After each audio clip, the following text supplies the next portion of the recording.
അസ്സലാമലൈക്കും. Welcome to our YouTube channel. ഇന്നത്തെ vlog എന്താ, ചട്ടിപ്പത്തിരിയാണ്. ഒരു 10-15 മിനിറ്റിനുള്ളിൽ ഉണ്ടാക്കാൻ പറ്റുന്ന ഒരു ഈസി റെസിപ്പിയാണ് കേട്ടോ.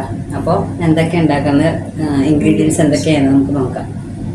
അതിന് വേണ്ടത് ഉള്ളി 2 എണ്ണം, പിന്നെ ഇഞ്ചി വെളുത്തുള്ളി പേസ്റ്റ്, ചിക്കൻ ഞാൻ ഫ്രൈ ആക്കിയിട്ട് ഒന്ന് ഗ്രൈൻഡ് ചെയ്തതാണ്, പിന്നെ വേപ്പിൻ്റെലയും പച്ചമുളകും, ഇത്രയാണ് കേട്ടോ വേണ്ടത്.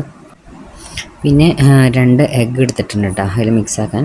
ആദ്യം പാൻ വെച്ച് എണ്ണ ചൂടായതിനു ശേഷം കോക്കനട്ട് ഓയിൽ ഒഴിച്ചത്, അതിലേക്ക് ഉള്ളിയൊക്കെ ഇട്ട് വഴറ്റണം. ആദ്യം ഉള്ളിട്ട് വഴറ്റിന് കുറച്ച് ഉപ്പിടുക. ഉപ്പിട്ടിട്ട് പെട്ടെന്ന് വാടി കിട്ടുമല്ലോ, അപ്പോൾ അതൊന്ന് മൂടി വെച്ച് പെട്ടെന്ന് ആവും അത്.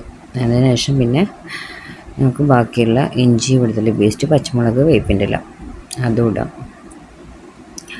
അതിലിട്ട് ഒന്ന് മിക്സാക്കണം. നല്ല മിക്സായതിനു ശേഷം പൊടികളിടുക. മല്ലിപ്പൊടി, മുളക് പൊടി, പിന്നെ ഇത് ഗരം മസാലയുടെ പൊടിയാണ്, ഇത് പെരിഞ്ജീരകപ്പൊടി, കുരുമുളക് പൊടി, പിന്നെ ചിക്കൻ മസാലപ്പൊടി, മഞ്ഞൾപ്പൊടി, ഇത്രയും പൊടികളാണല്ലോ കേട്ടോ. പൊടികളൊക്കെ നമ്മളെ ആവശ്യാനുസരണം ഇട്ടാൽ മതി. ഓരോരുത്തർക്ക് പൊടികൾ കുരുമുളക് കുറച്ച് മതിയല്ലോ, അപ്പോൾ എരിവ് കുറവുള്ളവർക്ക് അങ്ങനെ ഇടാം. ഞാൻ എൻ്റെ ഒരു അളവിലാണ് ഞാൻ എടുത്തത്. അത് നമുക്ക് ഉണ്ടാക്കുമ്പോൾ ഓരോരുത്തരുടെ അളവനുസരിച്ചിട്ട് ഇടാം പൊടികൾ ചേർക്കാം.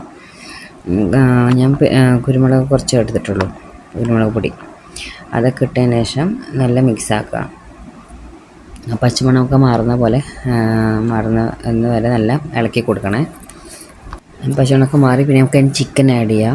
ചിക്കൻ ഫ്രൈ ആക്കിയിട്ട് നമ്മൾ ഗ്രൈൻഡ് ചെയ്താണല്ലോ, അപ്പോൾ ഇത്ര ആക്കണ്ടെങ്കിൽ അത്ര ആക്കണ്ട.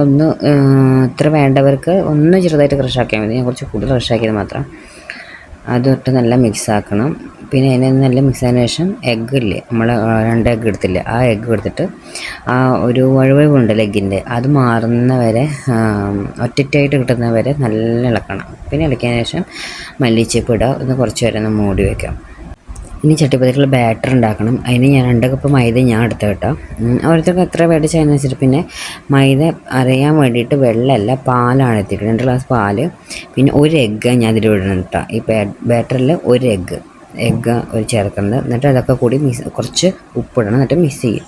നല്ല നമ്മളെ ദോശയുടെ മാവിൻ്റെ പരിവുണ്ടാവില്ല, അതേപോലെ ദോശയുടെ ബാറ്ററിൻ്റെ പോലെ ആക്കണം. ഓവർ ലൂസ് ആവാൻ പാടില്ല. എന്നിട്ട് പിന്നെ ചൂടാക്കി പിന്നെ നമുക്ക് ഇനിയുള്ള പണികൾ തുടങ്ങാം. ഇനി ബാക്കി ആ ബാറ്റർ കുറച്ച് ഒഴിക്കുക, എല്ലാം കട്ടിയിൽ ഒഴിക്കണ്ട, കുറച്ച് കനം കുറച്ചിട്ട് അങ്ങനെ ഒഴിക്കുക. എന്നിട്ട് പിന്നെ മസാല വിതറിയിട്ട് ഇത് ഓരോരുത്തർ ദോശ ഒറ്റ ദോശയാക്കിയിട്ട് ഉണ്ടാക്കുന്നവരുണ്ട് കേട്ടോ. അട്ടിട്ടിട്ട് ദോശ ഉണ്ടാക്കുക, പിന്നെ മസാല ഇടുക, പിന്നെയും ദോശ ഉണ്ടാക്കിയിട്ടിടുക, അങ്ങനെ ഉണ്ടാക്കുന്നവരുണ്ട്. ഇതത്രയും പണിയില്ല, ഇത് പെട്ടെന്ന് കഴിയുന്നതുകൊണ്ട് ഇങ്ങനെ ആക്കാം. എന്നിട്ട് പിന്നെ ആ മസാലത്തിന് ശേഷം കുറച്ച് ബാറ്റർ കൂടി കുറച്ച് കട്ടിയിൽ ഒഴിക്കരുത്, കുറച്ച് കനം കുറവിൽ ആ ബാറ്റർ ഒഴിക്കുക. പിന്നെയും മസാല ഇട്ടതിന് ശേഷം പിന്നെയും ഇനിയുണ്ട്. ഞാൻ ഇത്ര കപ്പ് എടുത്തിട്ട് എനിക്ക് 2 പ്രാവശ്യം ഉണ്ടാക്കാനുള്ളത് കിട്ടും കേട്ടോ. 2 ചട്ടിപ്പത്തിരിക്ക് ഉണ്ടാക്കാനുള്ളത് കിട്ടും. പിന്നെ കുറച്ചുകൊണ്ട് ബാറ്റർ ഒഴിക്കാം, കാരണം നമ്മൾ കട്ടിയിൽ ഒഴിക്കുന്നില്ലല്ലോ, കുറേശ്ശല്ലേ ഒഴിക്കണുള്ളൂ. അപ്പോൾ അതുകൊണ്ട് 2 ട്രിപ്പ് ഉണ്ടാക്കാനുള്ളത് കിട്ടും. അപ്പോൾ കുറച്ച് ഇങ്ങനെ ഒഴിക്കുക, ആ മസാലയുടെ മേലെ കുറച്ചുകൊണ്ട് ഒഴിക്കുക, എന്നിട്ട് അത് മൂടി വയ്ക്കുക. നല്ല ഈസിയാണ് ഉണ്ടാക്കാൻ. പിന്നെ അത് മെല്ലെ ഒരു ലോ ഫ്ലെയിമിൽ വെച്ചിട്ട് വേണം വെക്കാൻ. ഓവർ തീ വെക്കരുത്, അപ്പോൾ കരിയടി. അങ്ങനെ പിന്നെ മെല്ലെ മറിച്ചിടുക. വേണമെങ്കിൽ കാത്തോളി മട്ടാണ് മറിച്ചിട്ടുണ്ട്. ചിലവർ പ്ലേറ്റിലേക്ക് ആക്കിയിട്ട് ആക്കുന്നവരുണ്ട്. ഞാൻ പിന്നെ അതിനൊന്നും നിന്നില്ല, അങ്ങനെ സ്ട്രെയിറ്റ് മറിച്ചിടുമ്പോൾ മെല്ലെ നോക്കി മറിച്ചിടുന്ന മാത്രം. അപ്പോൾ ചട്ടിപ്പത്തിരി റെഡി ആയിട്ടുണ്ട് കേട്ടോ. ഇത്ര ഉള്ള പണി, ഈസിയാണ്, പെട്ടെന്ന് ഉണ്ടാക്കി എടുക്കാം കേട്ടോ. ഒരു 10 മിനിറ്റുള്ളിൽ ഉണ്ടാക്കുക. മസാല വാട്ടി പിന്നെ ബാറ്റർ ഉണ്ടാക്കി ഒഴിക്കാൻ ഒരു പണിയില്ല. അപ്പോൾ എല്ലാവരും ഉണ്ടാക്കി നോക്കുക, ഉണ്ടാക്കാത്തവർ.